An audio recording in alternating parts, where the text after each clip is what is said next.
Good morning, Malacañang Press Corps, Department of Foreign Affairs Press Corps, and APEC Philippine Delegation. Under Thailand's chairmanship, the APEC Economic Leaders Meeting will convene next week. The economic leaders from 21 APEC economies will discuss sustainable trade and investment, reconnecting the region and charting our paths towards post-pandemic recovery and inclusive and sustainable growth. The APEC is an opportunity for us to push for our economic agenda and priorities. These include the empowerment of our MSMEs and their inclusion in global value chains, recognition of the essential role of our maritime crews and seafarers in ensuring stable and resilient supply chains, ensuring our food and energy security and climate change mitigation and adaptation. The President will likewise participate in the APEC CEO Summit, which is a meeting of top business leaders in the region. He will meet with top executives of Thai companies to discuss business opportunities, investments, and expansion plans. We will also have the opportunity to meet with leaders of economies to discuss our bilateral relations and seek paths towards mutual economic benefits. The President will also meet with the Philippine community in Thailand. We have with us this morning the following DFA officials who will give us a full view of President Ferdinand R. Marcos's participation in the APEC 2022 and related summits in Thailand. DFA Spokesperson Ambassador Teresita Daza and Multilateral Affairs and International Economic Relations Assistant Secretary Eric Gerardo Tamayo. Ambassador, ma'am. Thank you, OIC Attorney Garafil, for that, and thank you again for this opportunity to join you, the Malacañang Press Corps, as well as the DFA Press Corps, in sharing insights and updates on the preparation for our Philippine participation in APEC. As you all know, the President will lead and will participate in the APEC Economic Leaders Week in Bangkok from 16 to 19 November. He will be joined by other members of the Cabinet, including SFA, our Secretary for Foreign Affairs, and the Secretary of DTI, among others. This will be the first APEC meeting for the President and his administration. It will also be the first in-person APEC leaders meeting since 2018. The APEC is the premier Asia-Pacific Economic Forum established in 1989 with the primary goal of supporting sustainable economic growth and prosperity in the Asia-Pacific region. The Philippines is a founding member economy. Through our engagement, and as mentioned by Attorney Garafil, the Philippines has contributed to the APEC agenda of promoting investment and trade across the region, facilitating the conduct of business, the development of human capacity and capability, the adoption of regulatory reforms, the easing of transition into a digital economy, and the expediting of economic recovery due to the COVID pandemic. As I also mentioned in our last briefing, APEC is responsible for about 85% of our trade abroad. APEC economies account for 82% of tourism flows into the country, and 60% of Filipinos abroad call APEC home and are responsible for 68% of the remittance back to the Philippines. APEC has also provided economic and technical and capacity assistance to various government agencies. The Philippines has hosted APEC meetings twice in 1996 and 2015. We're very happy today to also have with us Assistant Secretary Eric Tamayo, who is currently assigned the Office of the Undersecretary for Multilateral Affairs and International Economic Relations. He is also our Director General of the Philippine APEC National Secretariat. Asek Tamayo. Asek, would you like to say something? Thank you very much and good morning. I convey our thanks and appreciation for extending the invitation to us this morning to discuss with you the coming trip of the President to Bangkok. And this is quite significant. There are a lot of things happening in Bangkok, and we can go through them certainly in greater detail to the extent possible. But nevertheless, this is an important undertaking for each and every member of the APEC partnership. APEC is the most important non-binding multilateral and regional engagement of the Philippines. And the meeting this year represents the first gathering of leaders since the pandemic and since 2018, as mentioned earlier. And one of the key value propositions of APEC is the in-person, face-to-face meetings among the leaders. And the APEC Economic Leaders Meeting is the highlight of each and every APEC year for the last 32 years. So we look forward to positive outcomes for the President's engagement here. And certainly we will be looking forward to the positive impact of the President's visit over the next couple of years by his participation in APEC. Thank you very much. Okay, for our first question, Ana Bajo of GMA News Online. Good morning po. May we know lang po if President Marcos will meet with Russian President Vladimir Putin and US Vice President Kamala Harris at the sidelines of the APEC summit? Okay, thank you very much for that. Right now, I can say that among the roster of bilateral meetings of the President, that these meetings have yet to be explored for the time being. How about other bilateral meetings po with other country leaders po? Baka meron lang pong information. Yes, the President is having bilateral meetings with 6 counterparts. The arrangements are still being finalized, so I am not at liberty to disclose yet at this time which economies and leaders they are. So we're still finalizing the details for this. Sec, can I add? Go ahead, Regarding the Amas. question on Kamala Harris, as you all know, the U.S. government has actually already mentioned that she will make a visit to the Philippines. The visit will be after APEC. It will be a 3-day visit, details of which will be shared in due course.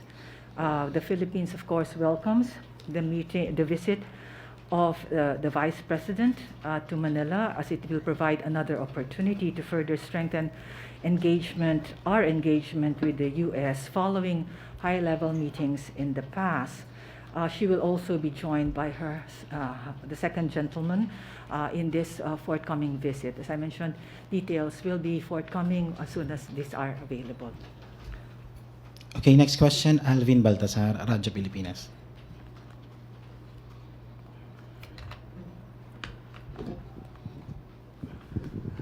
Good morning po. Sir, ma'am, what specific economic issues the President will push in the APEC?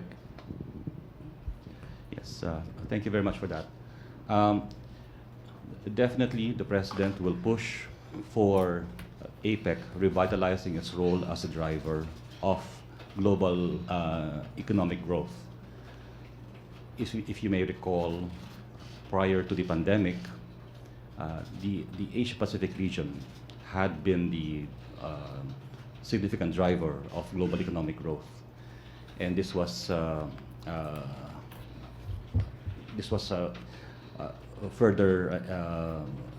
economic growth trajectory was disrupted by COVID-19, the pandemic. So the challenge before us is to facilitate the rapid recovery of economies from arising out of the pandemic, and also to undertake the necessary measures to also counter the disruptive forces that affect the current economic situation around the globe. So that is something that the President will push for, recalling the significant role played by APEC in driving global growth and globalization in the world. Follow up? Sir, follow-up lang po doon sa ASEC or doon sa business meetings niya. Saan po engage yung mga businessmen na makakamiting ni Pangulo doon sa Thailand? The proposed slate of business meetings are being arranged by our Department of Trade and Industry, and additional details will be forthcoming. These are also currently being finalized by our Trade and Industry Office. Be that as it may, the President is indeed slated to meet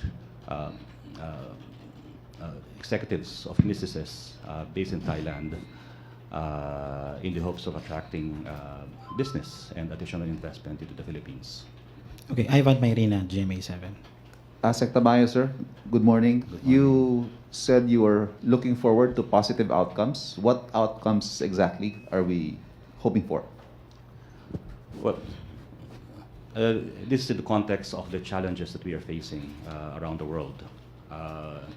If you see the economic prognosis coming from our experts, the situation, global economic situation, is indeed quite disrupting many lives and many livelihoods. And it is important for us to be able to highlight the fact that economies need to address, need to future-proof the region in responding to these disruptions, be it coming from the pandemic and other disruptions around the globe. So it is focus on the drivers of the economy, particularly on ensuring the flow and the operation of the various supply chains around the globe. The critical role of essential workers, particularly our maritime crew, is one of the things that one of the key initiatives of the Philippines in this APEC year, providing and facilitating for the safe passage of essential workers, which had been also affected, who have been affected by the pandemic. So these are just some of the key highlights that we think should be considered by economic leaders around the region. One more, please. I understand you came from a meeting with the President. Are there any specific issues that we expect the President to push during the meetings? So the President will be calling attention to the need to ensure food security, energy security, and also the robust response of APEC economies to the challenge of climate change, adaptation, and mitigation. Okay, Alexis Romero of Philstar. Is the President also expected to say something about the conflict in Ukraine, considering that the Russian leader is already is expected to attend the conference also? Well, the President and the Philippines, we have made pronouncements in the appropriate forum on our stand in Ukraine. And we will focus our efforts in APEC in the economic issues that impact on the region. And it is certainly something that, a political issue that we have made pronouncements on in other platforms and not necessarily APEC. Okay, Helen Flores, No, it's not Philstar. matters. Kat Domingo.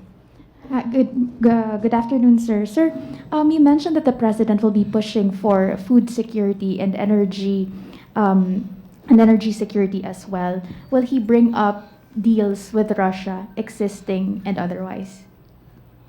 Bilateral issues will not be part of the discussions in the APEC platform, although in the context of the President's advocacy on food security, of course, reference will be made on the rising prices of inputs to food, and this is something that each economy actually is concerned about, the rising inflation, and how this is impacting on our efforts to facilitate rapid economic recovery in the region. And this is something that, on energy, of course, we have seen rising prices of energy. And again, these are critical inputs and critical components of keeping the wheels of the economy running. Sir, follow-up question. We understand that aside from the ASEAN, the APEC, and the EU-ASEAN summit in Belgium, are there any other trips lined up for the President this year or early next year? Well, there are some already in the pipeline, but again, these are subject to additional disclosures at the appropriate time. Thank you. Okay, last question. Other matter question. For Yusek Garafil, Yusek, I would like to get Malacañang's comment on the UNHRC report about the alleged grave human rights violations and high number of EJK in the Philippines, particularly in the context of the campaign against illegal drugs. I think the report was referring to the previous administration. And they also recommended about the change in the way the problem of drugs is being addressed in the Philippines. Would you like to comment on this? I think Ambassador Daza will make the response, ma'am. The administration of President Marcos has made very clear pronouncements about the seriousness of his government in terms of human rights obligations. It has taken a very open and constructive approach to the issue of human rights. And as a manifestation of this constructive approach, no less than the Secretary of Justice has actually participated in a series of dialogues with the Human Rights Council, where he actually mentioned the reforms that are being undertaken by the government, as well as updates on cases of interest. This is to stress that, contrary to what has been mentioned about the culture of impunity, I think there has been a shift in terms of how the issue of illegal drug is actually being addressed. Thank you, ma'am. Attorney Cheloy. Okay. With that, I would like again to thank Malacañang Press Corps, the DFA Press Corps, and the APEC Philippine delegation for your active participation. And also, ma'am, thank you once again to Ambassador Teresita Daza and ASEC Gerardo Tamayo. Thank you, sir. And we look forward to seeing you all in APEC in Thailand.